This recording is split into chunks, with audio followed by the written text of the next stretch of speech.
एक क्वेश्चन और हम करेंगे, थोड़ा सा जो रिवीजन हो जाए, जो लास्ट क्लास में हमने न्यूमेरिकल किया सेंटर ऑफ मास में। Again the next question is, अगर आपके पास एनसीईआरटी है तो ये एनसीईआरटी का एग्जाम्पल ही है, बाकी मैं बता दे रहा हूँ कि क्वेश्चन क्या है। तो question is, find the centre of mass of uniform L shaped lamina with dimension as shown in figure, the mass of lamina is 3 kg। ठीक है, तो जो लैमिना है वो इस तरीके से है।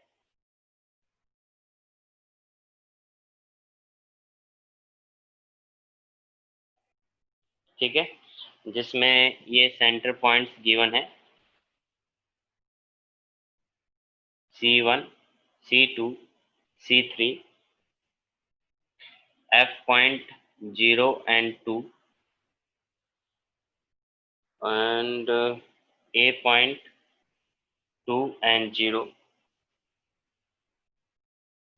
B point 2 and 1, D point 1 and 1, E point 1 and 2। और ये जो O पॉइंट है वो है 0 and 0। तो ये आपके पास लैमिना हो गई। ठीक है, जिसमें ये डॉटेड लाइन से हमने दिखाया ये लैमिना है, प्लेन लैमिना। अब इसमें आप देखो, ये जो डिस्टेंस गिवन है, ये कितना गिवन है आपको, 2 मीटर, और ये जो डिस्टेंस है वो कितना है, 1 मीटर। ठीक है, तो ये आपके पास प्लेन लैमिना है और इसका सेंटर ऑफ मास निकालना है। और इस पूरे लैमिना का जो वेट है, टोटल मास है, वो कितना है, 3 kg। तो सेंटर ऑफ मास कैलकुलेट करना है। कोई कैलकुलेट करके बता सकता है कि कितना आएगा centre of mass?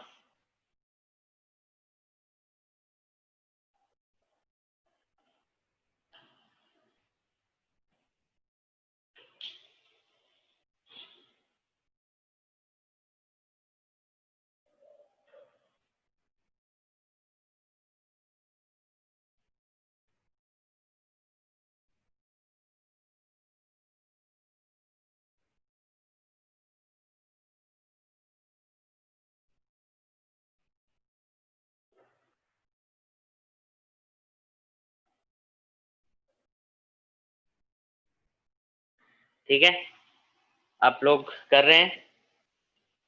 Centre of मास का फॉर्मूला क्या पढ़ा है आपने, R is equal to m1r1 plus m2r2 and so on, जितने भी पार्टिकल्स होते हैं उसके अकॉर्डिंग, अपॉन में टोटल m यानी कैपिटल मास। अब इसमें जितने पार्टिकल्स होंगे उसके अकॉर्डिंग यहाँ पे फॉर्मूला बन जाएगा। तो आप पार्टिकल कितने देख सकते हो, 1 2 3, 3 पार्टिकल हैं, यानी 3 पार्टिकल के बेस पे फॉर्मूला बनेगा। ईशांत, ये सेंटर ऑफ मास निकालने का फॉर्मूला होता है जिसमें R पोजीशन शो कर रहा है पार्टिकल्स की, और M जो है वो पार्टिकल्स की मास शो कर रहा है। पार्टिकल यहाँ पे किसी भी ऑब्जेक्ट, कोई भी ऑब्जेक्ट है वो किसी ना किसी पार्टिकल से मिलकर बना है, तो हम उसकी बात कर रहे हैं। ठीक है, जहाँ पे ना समझ में आया वहां बता देना। नाउ द केस इज कि अगर हम 3 पार्टिकल की बात कर रहे हैं तो 3 पार्टिकल के लिए फॉर्मूला निकालना होगा। पर इन 3 पार्टिकल्स के, अब यहाँ पे अगर 3 पार्टिकल्स को, तो ये 3 kg है टोटल, तो यानी कि ये 1 kg हो गया, 1 kg एंड 1 kg, यानी तीनों पार्टिकल का मास कितना हो गया, 1 kg 1 kg 1 kg। Now case is कि हमें क्या निकालने पड़ेंगे, पॉइंट्स। हमें क्या निकालने पड़ेंगे, पॉइंट्स, क्योंकि अगर इन सबके सेंटर ऑफ मास निकालना है तो इन सभी के हमने सेंटर ऑफ मास ले लिए। तो ये सेंटर पॉइंट्स हैं, इन पॉइंट्स को लेके हम सेंटर ऑफ मास निकाल लेंगे। तो हमें एक टेबल बनानी पड़ेगी जिसमें हमें C1 C2 और C3 की क्या निकालनी पड़ेगी, वैल्यूज निकालनी पड़ेंगी। ठीक है, x and Y, C1 C2 and C3। ठीक है, अगर C1 की बात करें, C1 की बात करें, ये मिड पॉइंट है। अगर ये 1 मीटर है, ये 1 मीटर है, तो ये पॉइंट क्या आ गया, 0.5, और ये पॉइंट भी कितना आ गया, 0.5, है ना, यानी कि क्या आ गया, 1/2 और 1/2।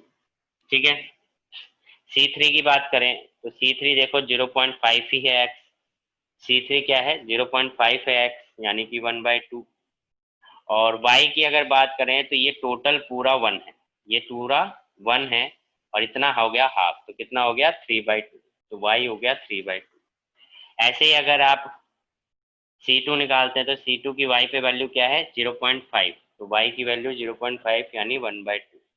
और अगर y 1/2 है तो x की वैल्यू कितनी मिली, 1 प्लस हाफ यानी कि 3/2। ठीक है, ये टेबल आपको मिल गई, यानी आपको डिस्टेंस मिल गया 0.5 0.5 1.5 0.5 0.5 1.5, तीनों पॉइंट्स के आपको क्या मिल गए, कोऑर्डिनेट्स मिल गए। यहाँ तक बात क्लियर है?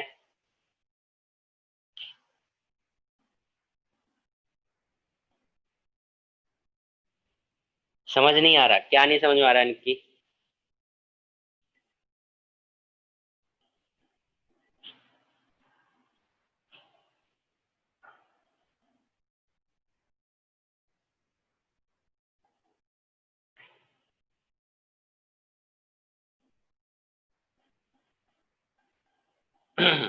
देखो, आपको एक लैमिना दे रखा है, ये लैमिना है, यानी कि समझ लो कि 3 बॉक्सेस हैं। इन बॉक्सेस के मासेस हैं 1 kg 1 kg एंड 1 kg। आपको इन बॉक्सेस का क्या निकालना है, इन सभी को मिला के सेंटर ऑफ मास निकालना है। तो सेंटर ऑफ मास निकालने का तरीका क्या होता है, फॉर्मूला ये आप पढ़े हो सेंटर ऑफ मास निकालने का, है ना? तो सेंटर ऑफ मास का फॉर्मूला आप अप्लाई कर दोगे, जैसे हमने लास्ट क्लास में सेंटर ऑफ मास निकाला था। तो सेंटर ऑफ मास जब आप निकाल रहे थे तो आप बेसिकली क्या कर रहे थे कि जो 3 पार्टिकल्स हम लेंगे, तो जैसे कि अगर मैं यहाँ पे पार्टिकल्स लेता हूँ तो C1 को मैं पार्टिकल ले रहा हूँ, इस पूरे बॉक्स की जगह पे मैं क्या ले रहा हूँ, C1 को पार्टिकल ले रहा हूँ। C1 हमारा पहला पार्टिकल है, C2 हमारा दूसरा पार्टिकल है और C3 हमारा तीसरा पार्टिकल है। तो इन सभी पार्टिकल की मास तो पता है, पता चल गया हमें 1 1 kg, बट उनकी पोजीशन भी चाहिए, क्योंकि अगर आपको याद हो तो इसके बेस पे हमने एक्स और वाई के लिए भी फॉर्मूला बनाया था, जेड के लिए भी फॉर्मूला बनाया था सेंटर ऑफ मास के, इसी की तरीके से, सेम तरीके से। याद है निक्की? Yes sir. हाँ, तो वही सेम तरीके से यहाँ पे फॉर्मूला बनाया था। अब हमने जब C1 और C2 और C3 को हमने कोऑर्डिनेट्स मतलब पार्टिकल्स मान लिए हैं, तो इन पार्टिकल्स के हमें क्या निकालने पड़ेंगे, कोऑर्डिनेट्स, यानी एक्स और वाई की वैल्यू निकालनी पड़ेगी। जैसे अगर आप एक्स निकालोगे तो m1 into x1 m2 into x2, तो x1 x2 x3 की वैल्यू निकालनी पड़ेगी ना हर पार्टिकल की। तो एक्स और वाई की वैल्यू निकालनी पड़ेगी। तो इस तरीके से हम इस पार्टिकल की, यानी ये जो पॉइंट है C1, इसके वैल्यूज निकाल रहे हैं एक्स और वाई। तो C1 जो है वो एक्स पे कहाँ लाई कर रहा है, 0.5 पे। ठीक है, क्योंकि आप देखो एक बॉक्स 1 मीटर है तो उसका हाफ कितना हो गया, 0.5। ग्राफ में हम निकालते हैं ना, वैल्यूज ग्राफ में निकालते हैं, तो उसी तरीके से 0.5 निकाला है। ऐसे C1 का वाई पे कितना है, 0.5। तो एक्स और वाई कितना मिल गया, 0.5 0.5। तो एक्स और वाई हमें क्या मिल गया, 0.5 0.5। सेम तरीके से अगर C2 निकालो तो C2 की वैल्यू अगर देखोगे तो C2 की वैल्यू y पे कितनी आ रही है, 0.5। C2 की वैल्यू y पे कितनी आ रही है, 0.5, जिस तरीके से हम ग्राफ में वैल्यूज देखते हैं। तो उस तरीके से y की वैल्यू कितनी आ रही है, 0.5 यानी 1/2।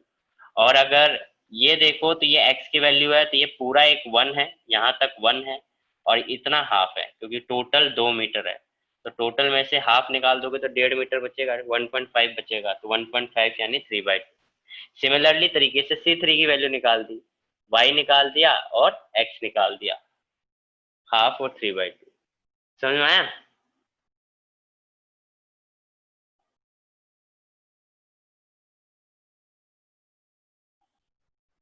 निक्की? ओके, और किसी को डाउट? प्रकृति, यशस्वी, क्लियर है? ओके, करुणा? क्लियर है सर। ईशांत क्लियर है?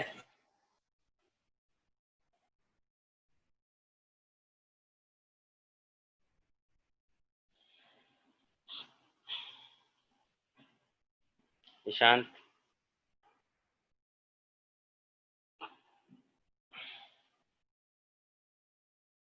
ठीक है, तो इतनी वैल्यू आप निकाल चुके हो, तब आपको सेंटर ऑफ मास निकालना है। तब यहाँ पे देखो एक्स और वाई है, तो एक्स और वाई सेंटर ऑफ मास किस बेस पे बन जाएगा, एक्स और वाई के बेस पे। यानी कि आपका जो सेंटर ऑफ मास है उसमें क्या आ गया, एक्स आ गया और वाई आ गया, है ना?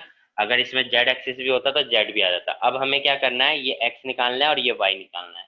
तो एक्स के लिए फॉर्मूला क्या बन जाएगा, हमने फॉर्मूला बनाया हुआ है, 3 पार्टिकल के लिए एक्स का फॉर्मूला बनाना है।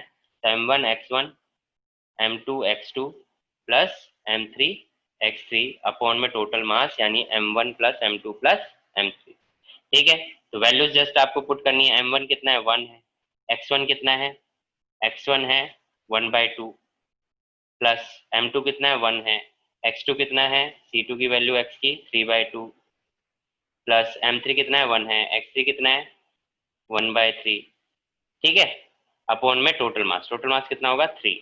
तो अब देखो ये हो गया हाफ यानी 0.5, ये हो गया 1.5, ठीक है, सॉरी ये 1/2 है, हाँ, तो हाफ प्लस हाफ कितना हो गया 1, और 1 और 1.5 कितना हो गया 2.5, 2.5 यानी 5/2, कितना आ गया 5/6 मीटर, ठीक है। ये क्या है आपकी x की वैल्यू, इतनी आपकी x की वैल्यू आ गई 5/6।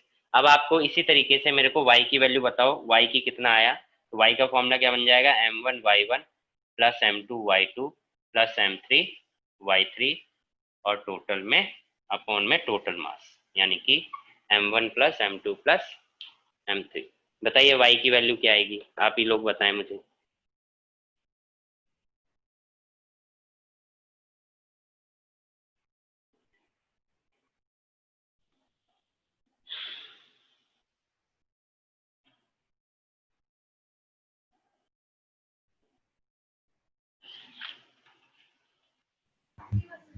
सर जो ये आर के ऊपर ये सेंटर ऑफ मास के ऊपर साइन लगा हुआ है, इसको क्या बोलते हैं? इसको यस सर। ये वेक्टर का साइन होता है, चैप्टर 4 जब आप पढ़ोगे तो ये वेक्टर का साइन आपको मिलेगा। मैंने जो वीडियोस आपको भेजी थी, आपके फादर को भेजी थी, तो आपने देखी वो? देखी थी, आ गई समझ में फर्स्ट चैप्टर की तो। तो ऐसे उसको देखते जाओ और मुझे बताते जाना, मैं फिर आगे की वीडियोस आगे की चैप्टर्स भेजता जाऊंगा, और जहाँ पे डाउट आएगा वहाँ पूछ लेना आप। तो वाई की वैल्यू बताएंगे प्रकृति एंड यशस्वी, करुणा, कोई भी, निशांत, ईशांत। सेम आएगी। सेम आएगी, अच्छा, सेम आ रही है, वैल्यू सेम आ रही है, तो सेम आ रही है तो सही है, देखते हैं जरा ट्राई करते हैं। हाँ, क्योंकि पॉइंट्स सेम ही है, 1 3/2 हाफ हाफ हाफ 3/2, तो सेम ही आएगी, बिल्कुल सही। 5/6 मीटर ही आना चाहिए। सबका 5/6 आ रहा है?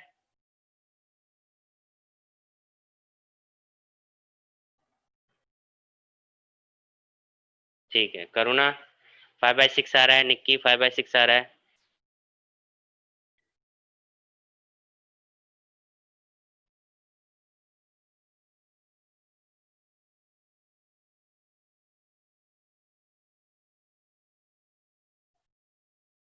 ओके, ठीक है, तो ये था सेंटर ऑफ मास निकालने का फॉर्मूला, और आपने सीखा कि किस तरीके से हम सेंटर ऑफ मास को कैलकुलेट कर सकते हैं अगर हमें पॉइंट्स वैल्यूज गिवन हो, ठीक है। अब हम आगे आगे की तरफ बढ़ते हैं, नेक्स्ट टॉपिक की तरफ।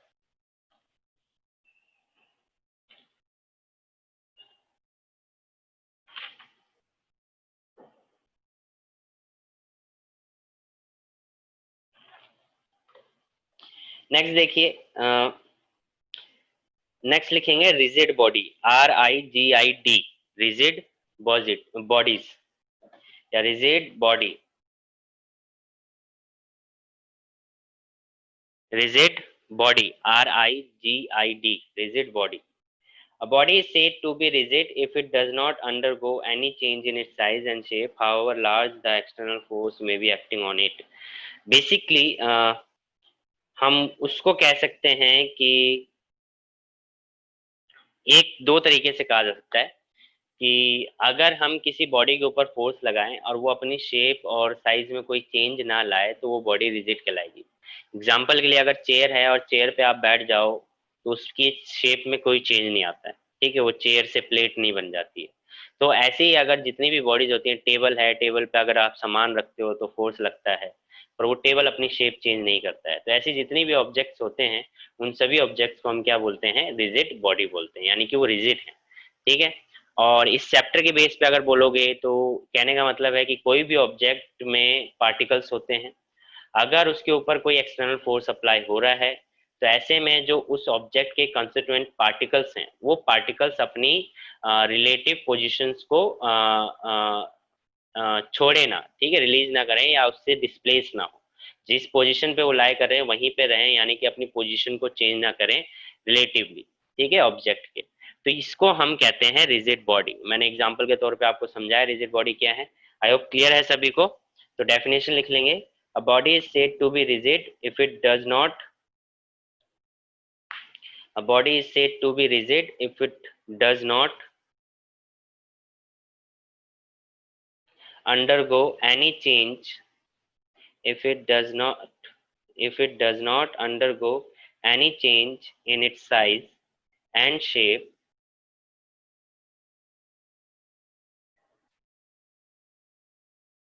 However large the external force, however large the external force may be acting on it.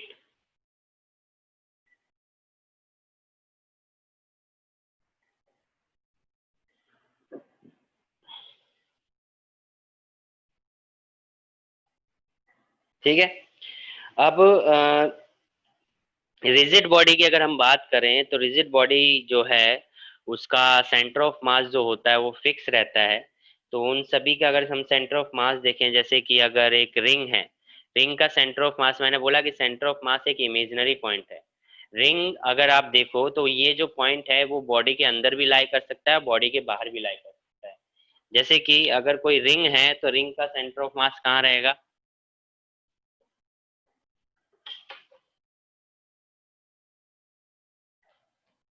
ये रिंग है, इस रिंग का सेंटर ऑफ मास कहाँ रहेगा? यहाँ, यानी कि बॉडी के बाहर। यहीं पे अगर कोई शीट है तो उसका सेंटर पे है। कोई क्यूबॉइड है तो उसका सेंटर पे है। तो जो रिजिड बॉडीज होती हैं इनकी एक फिक्स पोजीशन होती है, ठीक है। तो उस सेंटर पे सेंटर ऑफ मास मास लाई करता है, ठीक है।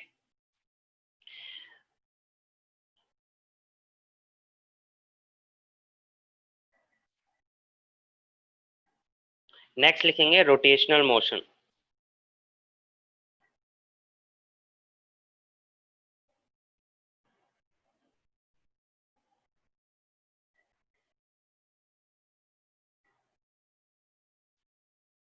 Rotational motion,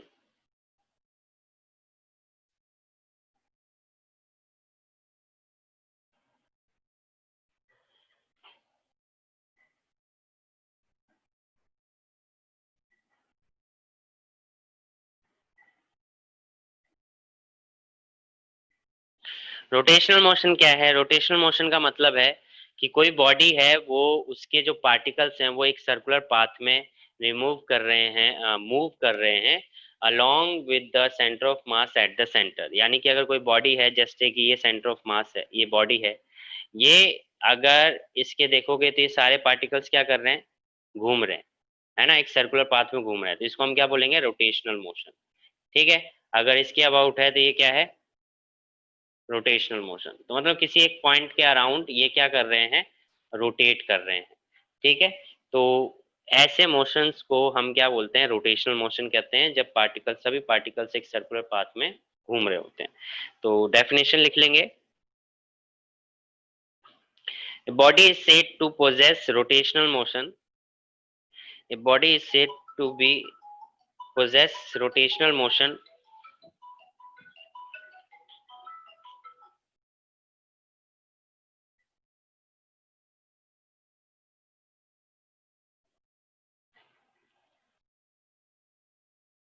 a body is said to be rotational motion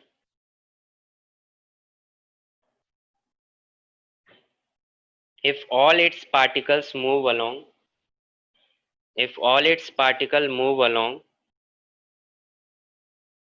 if all its particles move along circles in parallel planes.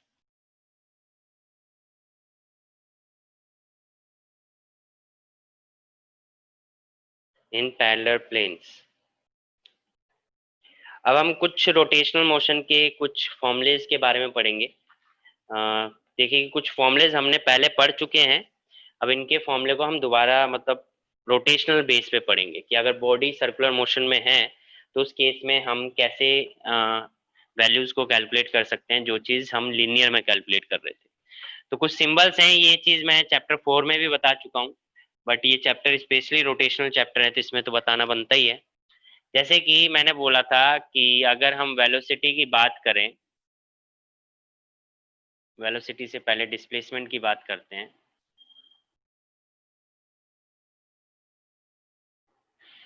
Linear यानी जब लीनियर मोशन होता था, एक पर्टिकुलर डायरेक्शन में मोशन होता था, तो उस केस में डिस्प्लेसमेंट को हम एस से डिनोट करते थे या एक्स से डिनोट करते थे, ठीक है, तो उसको हम एस से डिनोट कर रहे हैं। पर जब भी रोटेशनल की बात होगी, तो रोटेशनल में हम किससे डिनोट करेंगे, थीटा एंगल से, क्योंकि बॉडी एक सर्कुलर पाथ में घूम रही है, ठीक है, तो इस पॉइंट से इस पॉइंट तक आई है, तो ये एंगल थीटा होगा। तो इसमें जो डिस्प्लेसमेंट होगा, एंगुलर डिस्प्लेसमेंट, इसको हम क्या बोलेंगे, एंगुलर डिस्प्लेसमेंट। ये लीनियर डिस्प्लेसमेंट हो गया, एंगुलर डिस्प्लेसमेंट हो गया, तो इसको टर्म हम आप दे देते हैं रोटेशनल मोशन। ये मैंने पहले बताया हुआ है, तो ये एंगुलर से समझ लीजिए, रोटेशनल और एंगुलर, ठीक है। वहीं वेलोसिटी की अगर बात करते हैं, तो वेलोसिटी को हम डिनोट करते हैं लीनियर में v से। यहाँ पे हम किससे डिनोट करेंगे, ओमेगा से। इसको सिंबल को हम क्या कहते हैं, ओमेगा। एक्सेलरेशन की बात करते हैं, तो एक्सेलरेशन लीनियर में क्या होता है, ए। एक्सेलरेशन, लीनियर एक्सेलरेशन यानी बॉडी एक स्ट्रेट पाथ में मूव कर रही है, तो एक्सेलरेशन क्या होता है, ए। और अगर रोटेशनल यानी एंगुलर सर्कुलर पाथ में मूव कर रही है, तो एक्सेलरेशन क्या होता है, अल्फा, ठीक है। इतनी बात क्लियर है। फिर रिलेशंस की अगर मैं बात करूं, तो रिलेशंस भी मैंने बताए थे, जिसमें पहला रिलेशन बताया था S is equal to R theta, V is equal to R omega, and three is equal A is equal to R alpha. ये लीनियर और एंगुलर के बीच में रिलेशन था, जिसमें आर क्या था, आर रेडियस था, मतलब जो सर्कुलर पाथ में बॉडी मूव कर रही है, तो उस केस में आर क्या है, रेडियस है। यहाँ साइड में लिख सकते हो, where R is radius of circular path,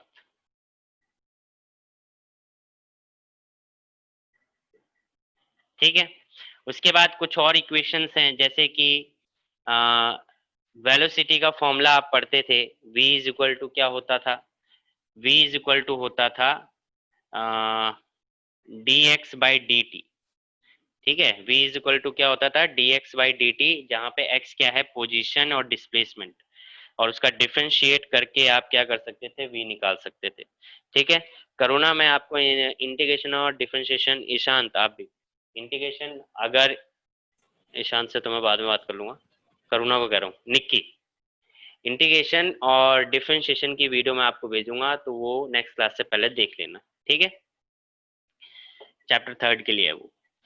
तो डिफरेंशिएशन आपने करा dx बाई dt, इसी के रेस में अगर एंगुलर के बेस में फॉर्मूला करोगे, तो v इज इक्वल टू क्या होता है, ओमेगा, और dx, x क्या है, डिस्प्लेसमेंट, तो यहाँ डिस्प्लेसमेंट क्या हो जाएगा, d थीटा। ये फॉर्मूला आप यहाँ पे देखेंगे रोटेशनल में।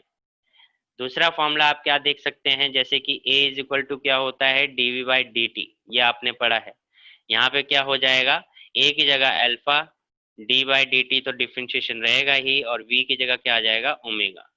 ओमेगा ध्यान रखना, डब्लू नहीं है, ओमेगा है, ठीक है। तो ये चीज है, ये एक इक्वेशन आपको यहाँ पे चेंज देखने को मिलेगा। दूसरा इक्वेशन अगर आपको पता हो, equation of motion, v is equal to U plus A T, यहाँ क्या बन जाएगा, v की जगह आ जाएगा ओमेगा, क्योंकि दोनों ही वेलोसिटी हैं, तो दोनों ही केस में ओमेगा आएगा, बट यहाँ पे क्या आ जाएगा, ओमेगा नोट, प्लस में अल्फा और टी का टी रहेगा। फोर्थ आपका s is equal to U T plus half A T square, यहाँ पे क्या बन जाएगा, s की जगह क्या आएगा, थीटा, u की जगह क्या आ जाएगा, omega naught, t plus half alpha T, ठीक है। उसी तरीके से फिफ्थ इक्वेशन आपकी बनती है v square minus U square is equal to 2as, तो यहाँ पे क्या बन जाएगा, v की जगह omega square minus omega not square is equal to 2 alpha theta. तो ये इक्वेशंस में चेंजेस हैं जो आपको रोटेशनल में देखने को मिलेगा। अब यहाँ तक किसी को कोई डाउट है तो आप मेरे से पूछ सकते हैं। इतना पार्ट तो हम, ये जो पार्ट है यहाँ तक, ये पार्ट हमने चैप्टर 4 में ही पढ़ा है, वहां पे भी मैंने समझाया था और दोबारा मैंने समझाया इस चीज को। तो अगर यहाँ कौन सी वाली रिलेशन, ये वाली या ये वाली, सर दोनों ही ठीक से नहीं आ रहे। ये दोनों में ये चीज आप समझ गए?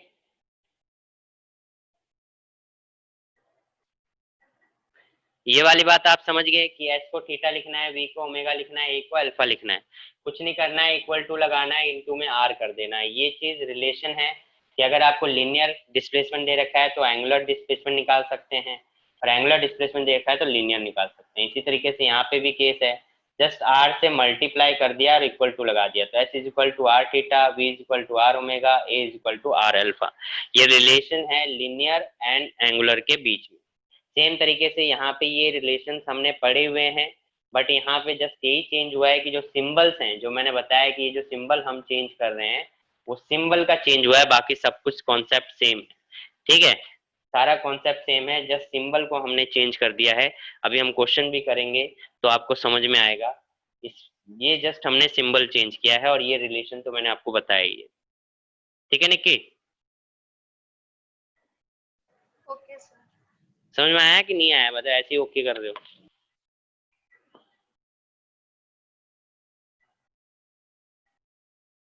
आ गया निक्की?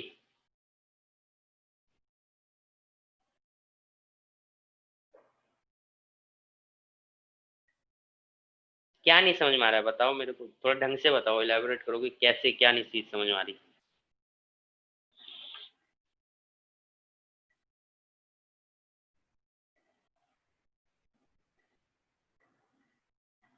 पढ़ना पड़ेगा, पढ़ ही तो रहे हो, बताओ ना इसमें क्या।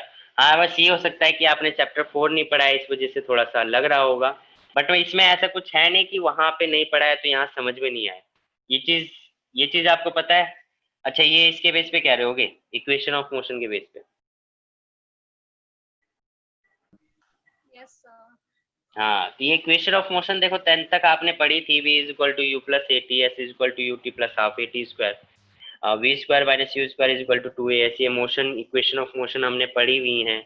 ये चीज, हाँ, ये चीज नहीं है जो आपने चैप्टर 3 में पढ़नी है। ठीक है, बाकी ऐसा कुछ ज्यादा है नहीं।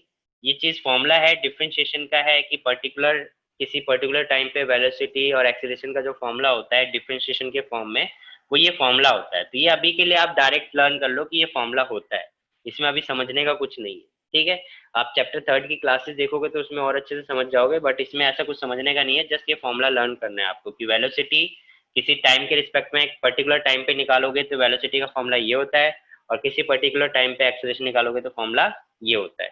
ठीक है, इक्वेशन ऑफ मोशन ये 10th में पढ़ी हुई है, 10th में पढ़ी है, 9th में पढ़ी, 9th में पढ़ी है, 9th में पढ़ी थी। तो v is equal to U plus A T, जिसमें आपने न्यूमेरिकल्स काफी का सॉल्व किए हुए हैं, तो जस्ट उन्हीं का हमने सिंबल्स को चेंज करके लिख दिया है। ठीक है, इनको और अच्छे से आप चैप्टर 3 में पढ़ोगे तो वो क्लासेस आप देख लोगे तो और अच्छे से समझ जाओगे। अभी के लिए बस ये समझ लो कि ये इक्वेशंस हैं और इनके बेसिस पे हमें सॉल्व करना है। ठीक है, इसमें समझने वाला कुछ नहीं है। ठीक है निक्की, या अभी भी कोई डाउट है?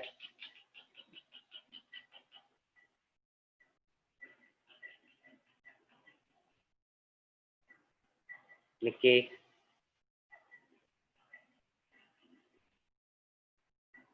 ओके, तो ये आपके पास न्यूमेरिकल हो गए। Prakriti, Yashasvi, Karuna, Ishant, any doubts? No sir. अच्छा, आ गया समझ में, तो इसको नोट कर लो, फिर इसके बेस पे हम कुछ क्वेश्चंस देखते हैं ताकि आपको और अच्छे से समझ में आ जाए कि कैसे क्या हो रहा है।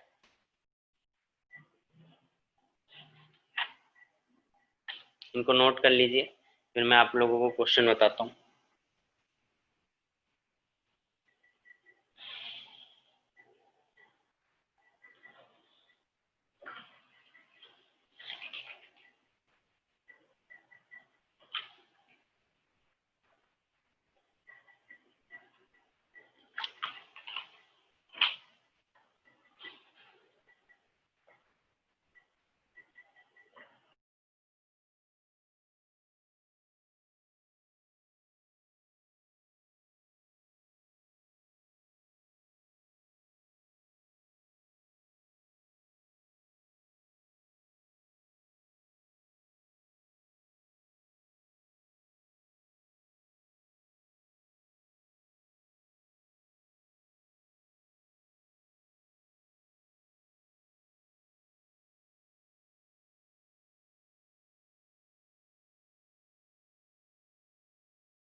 चलिए आप लोगों ने नोट कर लिया होगा। तो क्वेश्चन देखिए, on the application of constant torque a wheel is, torque का मतलब है कि हम किसी चीज को घुमा रहे हैं, टॉर्क का मतलब बेसिकली ये, ठीक है। यानी कि टॉर्क एक रोटेशनल फोर्स होता है। जैसे हम नॉर्मल फोर्स की बात करते हैं, तो जब भी हम फोर्स लगाते हैं तो बॉडी एक पर्टिकुलर डायरेक्शन में मूव करती है। तो जब हम टॉर्क की बात करते हैं तो हम बेसिकली बात कर रहे हैं कि एक रोटेशनल फोर्स लगा रहे हैं, मतलब कि उस फोर्स की वजह से बॉडी घूमने लग गई है, ठीक है। तो टॉर्क वो होता है। तो on the application of constant torque यानी constant force, wheel is turn from rest through 400 radians in 10 second. यानी कि पहले इनिशियली वो रेस्ट पे रहता है और 10 सेकेंड बाद वो 400 रेडियंस में डिस्प्ले हो जाता है। यानी टाइम दे दिया 10 सेकेंड्स, वैल्यू लिखते जाएंगे। और 400 रेडियंस, रेडियंस किसकी वैल्यू होती है? रेडियन हम एंगल को लिखते हैं, रेडियन एंगल की यूनिट होती है। तो आपको थीटा दे रखा है डिस्प्लेसमेंट, ठीक है। Find the angular acceleration, angular acceleration निकालना है। If same torque continues to act, what will be the angular velocity of the wheel after 20 second from the start. यानी कि अगर ये टॉर्क कंटिन्यू रहता है तो 20 सेकंड के बाद फाइनल वेलोसिटी यानी एंगुलर वेलोसिटी क्या होगी। तो बेसिकली हमें कैलकुलेट करना है। कैलकुलेट करने के लिए हम देखो क्या करते हैं, फॉर्मूलाज आपने लिख लिए होंगे, इसको सामने रखेंगे और सॉल्व करना शुरू करेंगे। तो सबसे पहले चीज गिवन वैल्यूज हमारे पास क्या क्या है वो चीज देखना जरूरी है। कोई भी न्यूमेरिकल आप करते हो उसके लिए गिवन वैल्यूज लिखना जरूरी है। तो गिवन वैल्यूज अगर आप देखते हो तो गिवन वैल्यूज में हमारे पास क्या है, दैट इज बॉडी इनिशियली किस पे थी? रेस्ट पे। तो इनिशियल वेलोसिटी क्या हो जाएगी? Angular velocity zero, initial angular velocity zero. Then वो बोलता है कि 10 सेकेंड में वो कितना डिस्प्लेसमेंट कर लेता है? 400 रेडियन। देखो यहाँ पे जो इन फॉर्मूलाज में हम थीटा लिख रहे हैं ये सब रेडियन में है, डिग्री में नहीं है, ध्यान रखना। अगर डिग्री है तो उसको रेडियन में कन्वर्ट करना पड़ेगा, ठीक है। तो 400 रेडियन थीटा है। नाउ आपसे इसके बाद आपसे क्या पूछ लिया? अल्फा। और अगेन फिर 20 सेकेंड्स में आपसे ओमेगा पूछ लिया, तो ये चीज आपसे पूछ ली है, ठीक है। क्लास डिस्कनेक्ट होने वाली है, मैं रीहोस्ट कर रहा हूँ, आप रिकनेक्ट कर लीजिए, फिर हम सॉल्यूशन देखते हैं।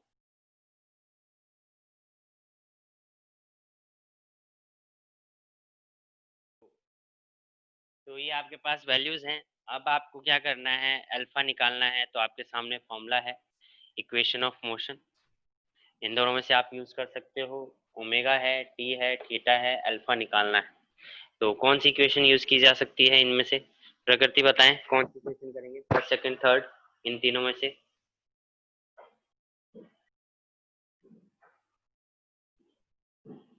सेकंड। Second, okay. तो सेकंड करते हैं, सही बात है, क्योंकि हमारे पास ओमेगा नोड है, टाइम है, थीटा है और अल्फा निकालना है, तो सेकंड को हम यूज कर सकते हैं। तो पहला पार्ट हम करेंगे जिसमें थीटा इज इक्वल टू हमारे पास क्या आ जाएगा? Theta is equal to omega T plus half alpha T. हमें अल्फा कैलकुलेट करना है और बाकी वैल्यूज गिवन है। थीटा कितना गिवन है? 400 प्लस ओमेगा नोट कितना है? जीरो, ये तो जीरो हो गया। हाफ अल्फा हमें कैलकुलेट करना है और टी हमें दे रखा है 10 सेकेंड, तो ये हो गया 5। तो 400 is equal to alpha into में 5, 5 अल्फा। तो अल्फा इज इक्वल टू क्या आ गया? 400 बाय, सर हाँ जी, टी स्क्वायर होना चाहिए था। अच्छा sorry sorry sorry sorry, T square होना चाहिए था, सही बात है। तो टी का स्क्वायर करोगे तो यहाँ पे क्या आ जाएगा? 100, ये हो गया आपका 50, ये हो जाएगा 50 टी स्क्वायर। हाँ ठीक है, टी स्क्वायर था, ये गलती है यहाँ पे, तो टी स्क्वायर कर लेंगे, ठीक है। तो अल्फा 400 बाय 50, तो ये हो गया 5 8 जा यानी कि 8। और यूनिट क्या होगी? देखो यूनिट वैसी बननी जैसे वेलोसिटी की यूनिट क्या होती है? मीटर पर सेकेंड। तो ओमेगा की यूनिट क्या हो जाएगी? मीटर की जगह आ जाएगा रेडियन, तो रेडियन पर सेकेंड, ठीक है। ऐसी एक्सीलरेशन की यूनिट क्या होती है? मीटर पर सेकेंड स्क्वायर। तो इसी तरीके से मीटर की जगह क्या आ जाएगा? रेडियन पर सेकेंड स्क्वायर। तो यहाँ पे यूनिट क्या आ जाएगी? रेडियन पर सेकेंड स्क्वायर। तो ये आपका अल्फा निकल गया। अब आपसे क्या पूछ रहा है? अब आपसे पूछ रहा है कि 20 सेकेंड बाद एंगुलर वेलोसिटी क्या होगी, तब कौन सी इक्वेशन आप अप्लाई करेंगे? अब बताएगी कौन? कौन बताएगा? करुणा बताएगी। करुणा जी बताएं कौन सी इक्वेशन हम अप्लाई करेंगे फर्स्ट सेकंड थर्ड में से, इजी से इजी कौन सी लगा सकते हैं?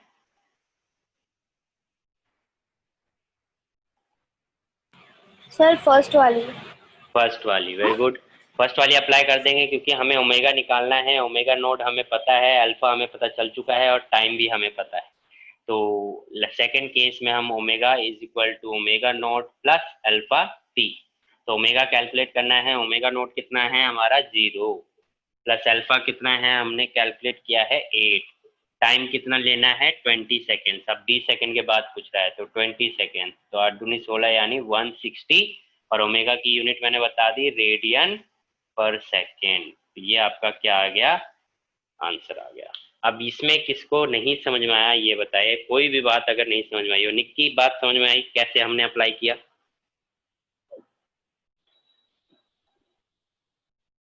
निक्की या निशांत?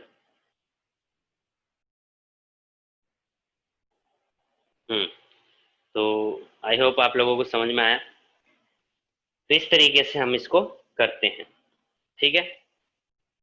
और भी रिलेशंस हैं जो मैंने चैप्टर 4 में बताई थी और आगे भी बताएंगे। तो कुछ क्वेश्चंस होते हैं जिनमें इनकी जरूरत पड़ती है, और जैसे कि अभी जो नेक्स्ट क्वेश्चन है इसके ऊपर ही देख लेते हैं, थोड़ा सा और अच्छे से समझ में आ जाएगा। थोड़ा सा डिफिकल्टी लेवल इंक्रीज कर दे, करना यही है पर थोड़ा सा कॉन्सेप्ट को घुमा के दिया जाएगा। जैसे कि नेक्स्ट क्वेश्चन है, इसको नोट कर लीजिए, नोट करना है तो। नेक्स्ट क्वेश्चन क्या कहता है कि the angular speed of motor wheel is increase from 1200 RPM to 3120 RPM. यानी कि एक मोटर व्हील है जिसकी एंगुलर स्पीड इंक्रीज हो जाती है, कितने से इंक्रीज होती है? 1200 आरपीएम से 3120 आरपीएम। आरपीएम मतलब revolution per meter per minute, यानी एक मिनट में इतने रिवोल्यूशन वो लेगा, ठीक है। आरपीएम का मतलब ये होता है। और कितने टाइम में होती है? 16 second. In 16 second the angular speed of motor wheel is increased from 1200 RPM to 3120 RPM in 16 seconds. So what is its angular acceleration? Assuming the acceleration to be uniform, acceleration को आप uniform मानिए, तो how many resolution does the wheel make during this time? और इस time में कितने resolution वो ले लेता है, ये बेसिकली बताना है कि कितने, मतलब वो नंबर ऑफ रेजोल्यूशन ले लेता है, मतलब कितने साइकिल कंप्लीट कर लेता है, ये आपको बताना है 16 सेकंड्स में, ठीक है। तो बेसिकली आपको नंबर ऑफ रेजोल्यूशन निकालना है कि वो 16 सेकंड्स में कितने बार घूमता है। तो उसके लिए सबसे पहली चीज कि कितनी बार घूमता है, तो घूमेगा तो क्या करेगा? डिस्प्लेसमेंट करेगा, यानी कि थीटा बनाएगा। जितनी बार घूमेगा थीटा बनाएगा। तो बेसिकली आपको 16 सेकंड में टोटल डिस्प्लेसमेंट निकालना है, यानी थीटा निकालना है, ठीक है। तो थीटा अगर आपका निकल गया तो आप नंबर ऑफ रेजोल्यूशन आराम से निकाल सकते हैं कितने भी टाइम में, ठीक है। ये बेसिकली है। तो देखिए क्वेश्चन समझ में आया, ये नोट कर लिया सभी ने? ये सभी ने नोट कर लिया? Yes sir. ठीक है। तो देखिए दोबारा आगे देखते हैं, इसको मैं रब कर रहा हूं।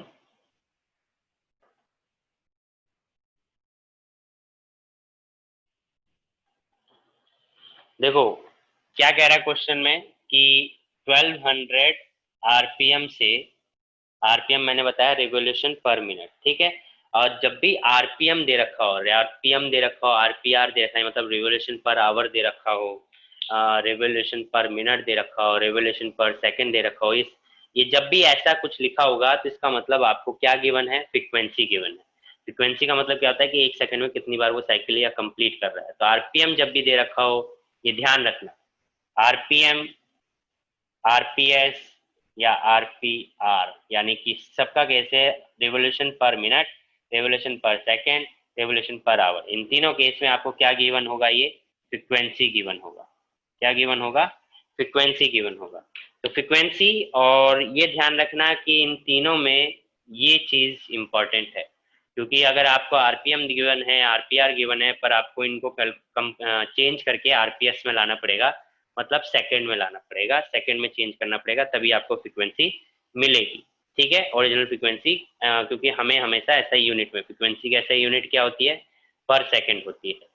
तो उसी तरीके से हमें ऐसे यूनिट में कन्वर्ट करना पड़ेगा, क्योंकि न्यूमेरिकल हमें ऐसे यूनिट में करना होता है, ठीक है। इतनी बात आप लोग समझ में हो गई। तो 1200 आरपीएम से वो किस में कन्वर्ट हो गया? 3120 आरपीएम में। और कितने सेकंड्स में हो गया, 16 सेकंड्स।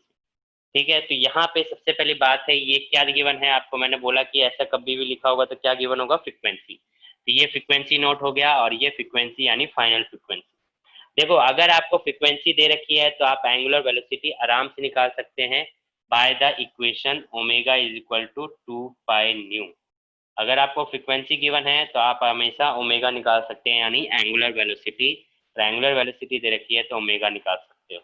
और फ्रीक्वेंसी आपको पता ही होता है, फ्रीक्वेंसी इज इक्वल टू क्या होता है, 1/टाइम। इससे आप टाइम पीरियड भी निकाल सकते हो। ठीक है, तो बेसिकली हमें तो क्या चाहिए, ओमेगा चाहिए, क्योंकि हमें इक्वेशन अप्लाई करने के लिए क्या चाहिए, ओमेगा चाहिए। तो ओमेगा अप्लाई करने के लिए हमें ओमेगा कैलकुलेट करना पड़ेगा 2π/न्यू से, और उससे पहले हमें इन्हें पर सेकंड में कन्वर्ट करना पड़ेगा।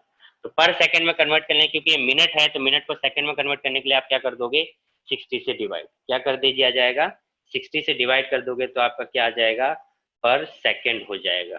ठीक है, तो जैसे कि ये ओमेगा नोड आपका क्या है, 1200 आरपीएम है। तो इसको अगर आप, क्योंकि पर मिनट है, मिनट कहाँ है, नीचे है, तो अगर आप मिनट को सेकंड में कन्वर्ट करोगे तो नीचे ही सेकंड में कन्वर्ट करोगे, तो ये क्या बन जाएगा, आरपीएस, यानी कि 60 से डिवाइड कर दिया 20, तो कितना आ गया, 20 आरपीएस आ गया। ठीक है, इसी तरीके से फ्रीक्वेंसी निकालोगे तो वो कितना है, 3120 आरपीएम। इसको सेकंड में कन्वर्ट करोगे तो 3120 अपॉन में 60 आरपीएस। ठीक है, और इसको कैंसिल आउट करोगे तो कितना आ जाएगा आपका, 52 आरपीएस। कितना आ जाएगा, 52 आरपीएस। ठीक है, ये जो मैंने एक्स्ट्रा चीजें लिखवाता हूँ ये आप कहीं भी नोट करके लिख लीजिए करें, क्योंकि आपको हर बातें याद नहीं रहेंगी। ठीक है, इनमें से आप बातें याद नहीं रखेंगे। तो आपका देखो फ्रिक्वेंसी नोड आ गया 20 आरपीएस, न्यू आ गया 52 आरपीएस। यहाँ तक बात किसी को क्लियर है, किसी को कोई भी बात डाउट में हो, अगर सारी बात क्लियर है तो एक बार yes sir, no sir, doubt जो भी है लिख दें या बोल दें। यस सर, है डाउट यशस्वी?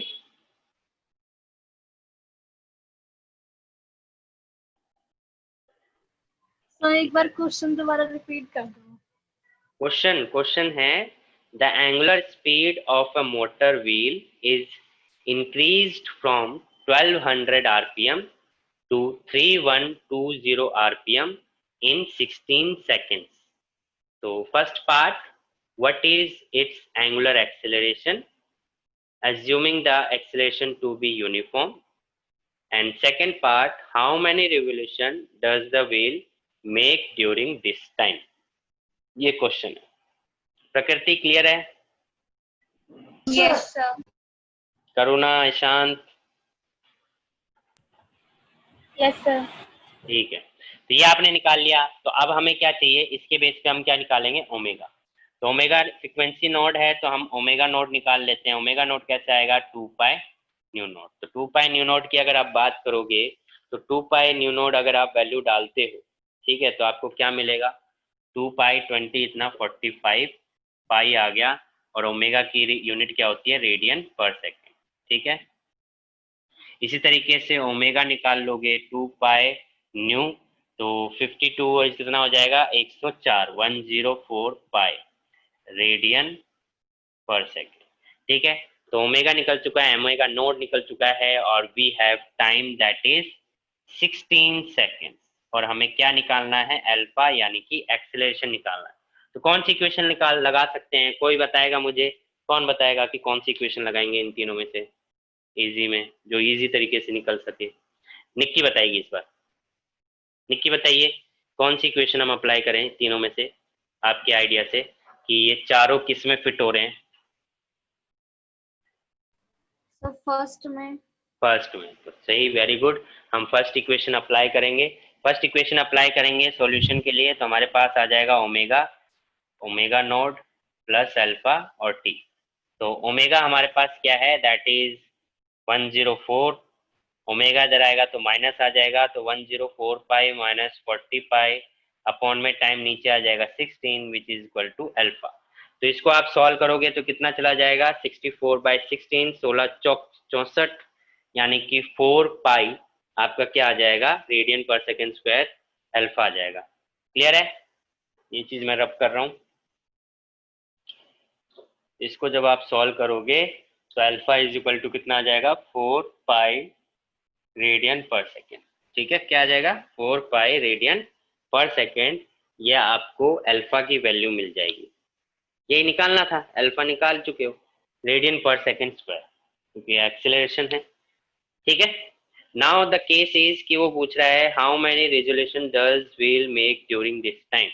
तो सिंपल सी बात मैंने स्टार्टिंग में बता दी कि जब भी हमें नंबर ऑफ रेजोल्यूशन निकालना होता है तो हमें क्या निकालना होता है, पहले थीटा निकालना होता है।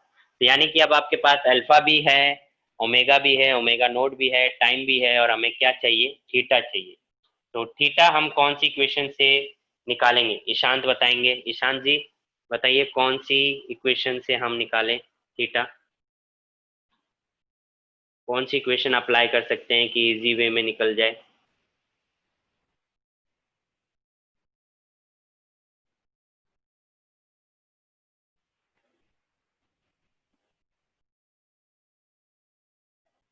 ईशांत जी, आप क्लास में ध्यान दे रहे हैं या फिर खाली यहाँ पे प्रेजेंट हैं?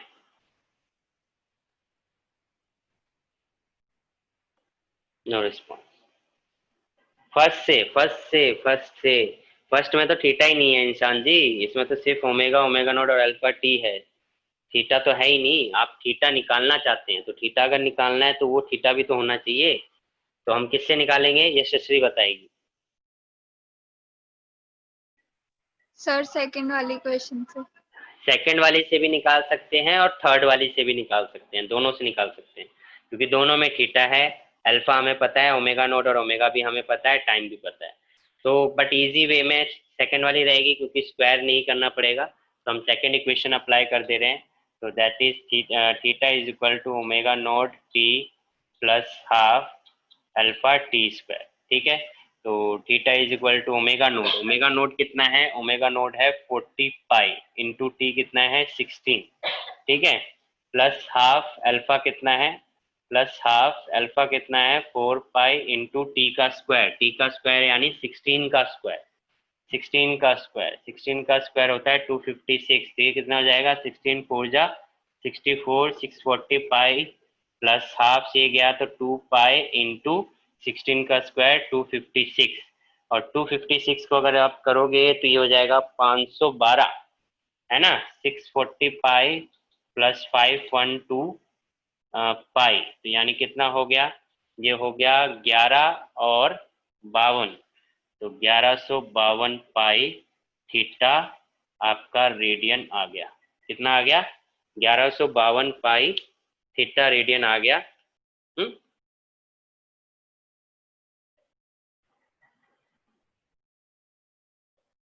ठीक है, समझ में आया सभी को, यहाँ तक किसी को कोई डाउट। थीटा हमने कैलकुलेट किया है। यशस्वी, प्रकृति, निक्की, करुणा, शांत। No sir. क्लियर। क्लियर है। अब यहाँ तक थीटा आपका निकल चुका है। मैंने कहा नंबर ऑफ रेजोल्यूशन निकालना है। नंबर ऑफ रेजोल्यूशन निकालोगे तो उसके लिए फॉर्मूला क्या होगा, नंबर ऑफ रेजोल्यूशन के लिए फॉर्मूला होगा, रेजोल्यूशन कह लो, रिवोल्यूशन कह लो, रिवोल्यूशन क्या है। ठीक है, तो वो होता है थीटा अपॉन में 2 पाई, थीटा अपॉन में 2 पाई। तो थीटा अपॉन में 2 पाई, तो थीटा कितना है 1152 अपॉन में 2 पाई, पाई से पाई कैंसिल और 2 से जाएगा तो कितना आ जाएगा 576। कितना आ जाएगा 576। ये आपका नंबर ऑफ रिवोल्यूशन आ गया कि 16 सेकेंड में इतने रिवोल्यूशन उसने किए। यहाँ तक बताइए किसी को कोई डाउट है, कुछ बात समझ में नहीं आई? नो सर, क्लियर है। क्लियर है, चलो अच्छी बात है। ईशांत और निक्की से मेरा सवाल है। निक्की जी, अब आपको समझ में आया कि जो हमने इक्वेशन पढ़ी उसको किस तरीके से लिखा जाता है, कोई ज्यादा कॉम्प्लिकेशन नहीं है, समझने वाला कुछ नहीं था। हाँ, तो ये इसी तरीके से, ज्यादा कॉम्प्लिकेशन नहीं है, जस्ट फॉर्मूला लर्न होना चाहिए और वैल्यू पुट कर देनी है, सॉल्व कर देनी है। जस्ट पार्ट आपको ये ध्यान रखना है कि ये जो मैंने समझाया कि आरपीएम और आरपीएम का क्या कॉन्सेप्ट है, और आरपीएम को हमेशा सेकंड में कन्वर्ट करना है, आरपीएम किसे कहते हैं फ्रीक्वेंसी में, और फ्रीक्वेंसी से ओमेगा कैसे निकल सकता है। ये चीज कुछ छोटी छोटी बातें हैं जो आपको ध्यान में होनी चाहिए। तो बाकी हम नेक्स्ट क्लास में कंटिन्यू करेंगे, पहले इसको नोट डाउन कर लो, फिर हम नेक्स्ट क्लास में मिलेंगे। और साथ ही साथ अगर किसी को कुछ पूछना हो तो वो पूछ सकता है। सर जो आपने फर्स्ट चैप्टर की मुझे वीडियोस भेजी थी, हाँ जी, फर्स्ट चैप्टर उसमें तो सिर्फ है। उतना ही मतलब पढ़ना है हाँ, और कुछ वो है उसमें नहीं? वो पढ़ना भी नहीं है, सिलेबस में आता भी नहीं है। आपका मेन सिलेबस सेकंड चैप्टर से स्टार्ट होता है। मैंने कुछ वीडियो सेकंड चैप्टर की भी भेजी थी। पहली क्लास जो भेजी थी, जो क्या कहते हैं, पीपीटी स्लाइड पे जो बनी हुई है, वो सिर्फ उतना ही है जिसमें इंट्रोडक्शन ऑफ फर्स्ट चैप्टर है। उसके बाद रिकॉर्डिंग है क्लासेस की, वो सेकंड चैप्टर स्टार्ट हुआ है। मेन जो आपकी स्टार्टिंग है वो सेकंड चैप्टर से ही है। फर्स्ट चैप्टर इंपॉर्टेंट नहीं है एग्जाम पॉइंट ऑफ व्यू। ठीक है, तो मेन सेकंड चैप्टर स्टार्ट है। 2 क्लासेस और भेजी थी मैंने उसके अलावा।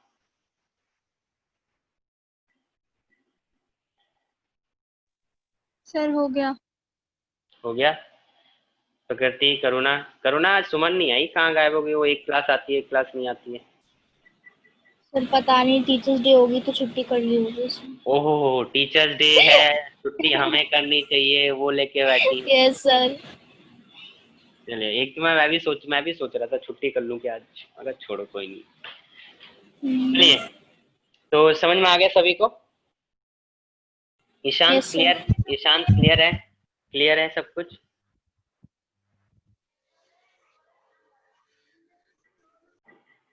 निक्की, आप कुछ कह रहे थे? सर ये जो आपने ओमेगा 2 पाई बी लिखवाया था, इसका क्या क्यों लिखवाया था ये फ्रिक्वेंसी और ओमेगा में रिलेशन है। ये फॉर्मूला है। Omega is equal to 2 pi v नहीं है, न्यू है। फ्रिक्वेंसी का symbol nu, n, n, nu. ठीक है, तो ये फ्रिक्वेंसी का सिंबल होता है। तो अगर आपके पास अगर फ्रिक्वेंसी होता है तो आप एंगुलर फ्रिक्वेंसी, इसको हम एंगुलर फ्रिक्वेंसी भी कहते हैं, ये हम आगे पढ़ेंगे। बट अभी के लिए आप एंगुलर वेलोसिटी से समझ लें कि एंगुलर वेलोसिटी और न्यू के बीच में रिलेशन होता है। अगर आपको न्यू पता है तो आप ओमेगा कैलकुलेट कर सकते हो। तो उसके लिए मैंने ये रिलेशन लिखवाया था, क्योंकि हमें क्वेश्चन में यहाँ पे देखो सब में ओमेगा है और हमें ओमेगा चाहिए था, तो इसलिए हमें इससे काम नहीं चलेगा। तो हमें पहले ओमेगा कैलकुलेट करना पड़ा, फिर हमने जाके ये बाकी चीजें कैलकुलेट करी। ठीक है। ओके। तो आई होप सबने नोट कर लिया होगा और अच्छे से समझ में भी आ गया होगा। तो मिलते हैं नेक्स्ट क्लास में। नेक्स्ट क्लास में नए टॉपिक हम स्टार्ट करेंगे इस चैप्टर के। ठीक है, मैंने पहले बोला ये चैप्टर थोड़ा सा डिफिकल्ट है, तो ध्यान देंगे। ठीक है, चलिए मिलते हैं नेक्स्ट क्लास में। Till then, bye bye.